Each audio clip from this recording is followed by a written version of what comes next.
In 1987, a 22-year-old showed up on Wall Street with nothing. No connections, no pedigree, just a hunger that would eventually make him rich, infamous, and for a while, a federal inmate. His name was Jordan Belfort. Within a decade, he would run a firm that made him tens of millions of dollars a year. He would own a yacht that used to belong to Coco Chanel. He would, by his own later account, burn through enough drugs and cash to sink a small country. And it would all collapse in spectacular criminal fashion. How does a broke kid from Queens end up running one of the most notorious stock fraud operations in American history? And somehow turn the whole disaster into a best-selling book and a Hollywood movie? Belfort landed his first real Wall Street job at a firm called L.F. Rothschild, right as the legendary bull market of the 1980s was roaring. He got his license, he got a taste of the money. And then, in October of 1987, the market crashed and the firm let him go almost immediately. Most people would call that the end of the story. Belfort called it a minor inconvenience. He found his way to a small, obscure operation on Long Island that specialized in something far less glamorous than the big Wall Street banks: penny stocks. Cheap, volatile shares in tiny companies, sold aggressively over the phone to ordinary people who had no idea what they were actually buying. The commissions on penny stocks were enormous compared to blue-chip trades. Belfort learned the pitch. He learned the pressure.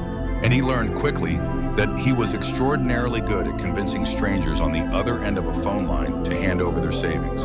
In 1989, he started his own firm. He gave it a name designed to sound old, established, trustworthy: Stratton Oakmont. It was none of those things. Stratton Oakmont operated out of a nondescript building filled with young, aggressive brokers Belfort trained personally in his own high-pressure sales technique.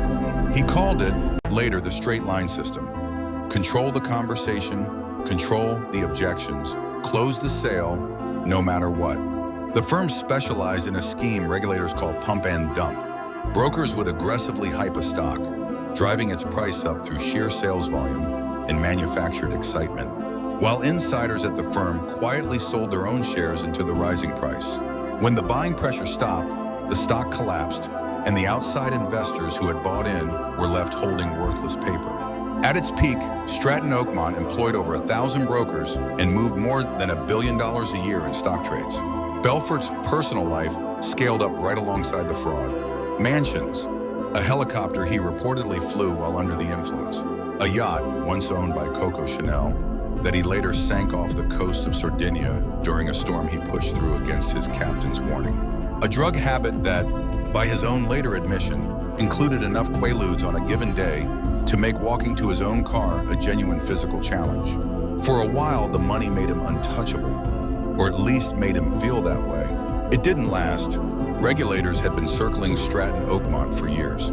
The Securities and Exchange Commission and the FBI built a case, slowly, methodically, while Belfort kept expanding the operation, apparently convinced he could out-earn or outmaneuver any investigation aimed at him. In 1998, he was indicted. Facing decades in prison, he made a decision that would define the rest of his legal fate. He agreed to cooperate with federal investigators, wearing a wire to help build cases against his own former colleagues and associates. In 2003, he pleaded guilty to securities fraud and money laundering. He was sentenced to 4 years in federal prison, ultimately serving 22 months. As part of his sentence, he was ordered to pay back over $100 million in restitution to the investors his firm had defrauded. For years afterward, he paid back only a small fraction of that debt, a detail that would follow him for the rest of his public life and draw sharp criticism even as he rebuilt a career as a motivational speaker, because that's the part of the story almost nobody saw coming.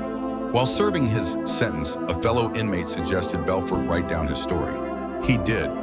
The result became a memoir released in 2007, blunt, unapologetic, and shocking in its detail. In 2013, that memoir became a film directed by Martin Scorsese, starring Leonardo DiCaprio as Belfort himself. It grossed well over $100 million at the box office and turned a convicted fraudster into a household name for an entirely new generation, one that, in many cases, had never heard of Stratton Oakmont before watching the movie. Belfort has spent the years since positioning himself as a changed man, running seminars and coaching programs built around the very sales techniques that once powered his fraud. This time, he insists, aimed at legitimate business use. Whether that reinvention is a genuine transformation or simply the same salesmanship pointed at a new product is still something people argue about today. None of it was guaranteed. A market crash that could have ended his career before it started instead pushed him toward penny stocks. A cooperation deal that could have gone differently. A prison memoir that could have gone nowhere. History rarely remembers the traitors who quietly followed the rules. It remembers the wolf who didn't, and somehow found a way to sell that story too.